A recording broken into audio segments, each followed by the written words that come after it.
Welcome to the audio edition of St. Giles in the Word for September 26th. Our readings today come from the New International Version, and we are reading Mark 13 and Proverbs 11 together today. We begin, as always, in the New Testament. As Jesus was leaving the temple, one of his disciples said to him, "Look, teacher, what massive stones! What magnificent buildings! Do you see all these great buildings?" replied Jesus. "Not one stone here will be left on another. Every one will be thrown down."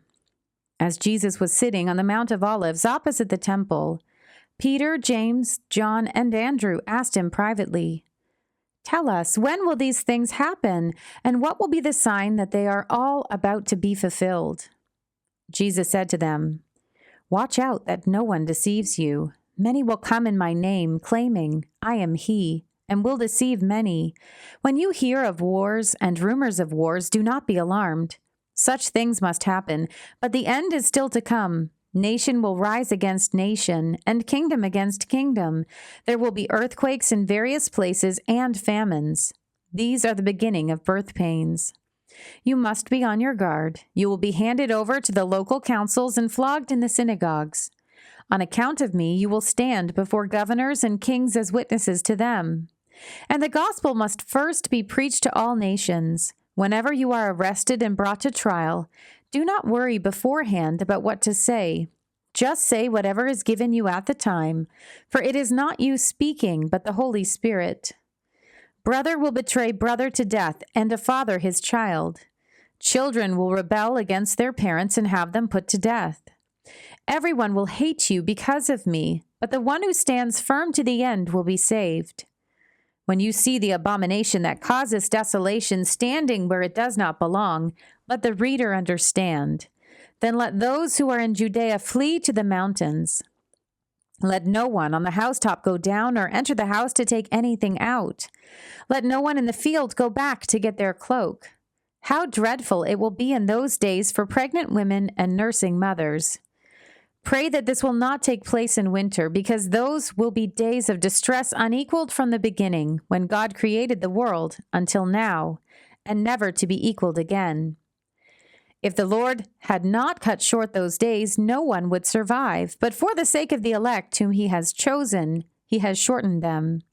At that time, if anyone says to you, 'Look, here is the Messiah,' or 'Look, there he is,' do not believe it, for false messiahs and false prophets will appear and perform signs and wonders to deceive, if possible, even the elect. So be on your guard. I have told you everything ahead of time.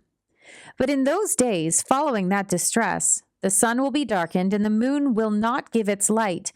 The stars will fall from the sky and the heavenly bodies will be shaken. At that time, people will see the Son of Man coming in clouds with great power and glory. And he will send his angels and gather his elect from the four winds, from the ends of the earth to the ends of the heavens. Now learn this lesson from the fig tree. As soon as its twigs get tender and its leaves come out, you know that summer is near. Even so, when you see these things happening, you know that it is near, right at the door. Truly, I tell you, this generation will certainly not pass away until all these things have happened. Heaven and earth will pass away, but my words will never pass away. But about that day or hour no one knows, not even the angels in heaven, nor the Son, but only the Father. Be on guard, be alert. You do not know when that time will come. It's like a man going away. He leaves his house and puts his servants in charge, each with their assigned task, and tells the one at the door to keep watch.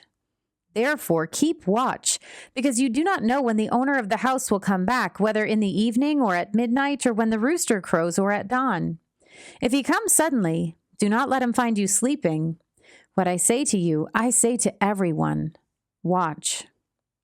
We turn now to the book of Proverbs. The Lord detests dishonest scales, but accurate weights find favor with him. When pride comes, then comes disgrace, but with humility comes wisdom. The integrity of the upright guides them, but the unfaithful are destroyed by their duplicity. Wealth is worthless in the day of wrath, but righteousness delivers from death. The righteousness of the blameless makes their path straight, but the wicked are brought down by their own wickedness. The righteousness of the upright delivers them, but the unfaithful are trapped by evil desires. Hopes placed in mortals die with them. All the promise of their power comes to nothing. The righteous person is rescued from trouble, and it falls on the wicked instead. With their mouths, the godless destroy their neighbors, but through knowledge the righteous escape. When the righteous prosper, the city rejoices. When the wicked perish, there are shouts of joy. Through the blessing of the upright, a city is exalted, but by the mouth of the wicked it is destroyed. Whoever derides their neighbor has no sense, but the one who has understanding holds their tongue. A gossip betrays a confidence, but a trustworthy person keeps a secret. For lack of guidance, a nation falls, but victory is won through many advisers. Whoever puts up security for a stranger will surely suffer, but whoever refuses to shake hands in pledge is safe. A kind-hearted woman gains honor, but ruthless men gain only wealth. Those who are kind benefit themselves, but the cruel bring ruin on themselves. A wicked person earns deceptive wages, but the one who sows righteousness reaps a sure reward. Truly the righteous attain life, but whoever pursues evil finds death.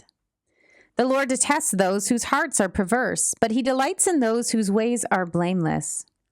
Be sure of this, the wicked will not go unpunished, but those who are righteous will go free.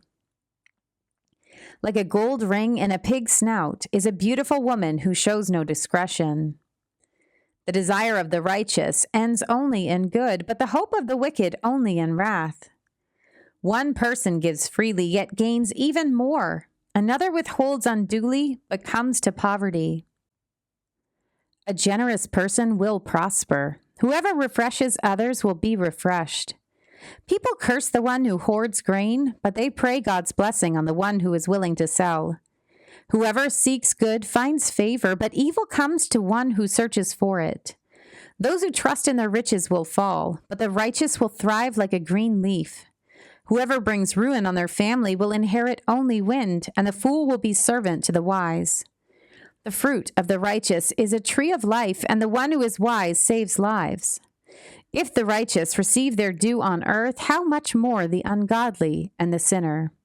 Here ends our reading for today.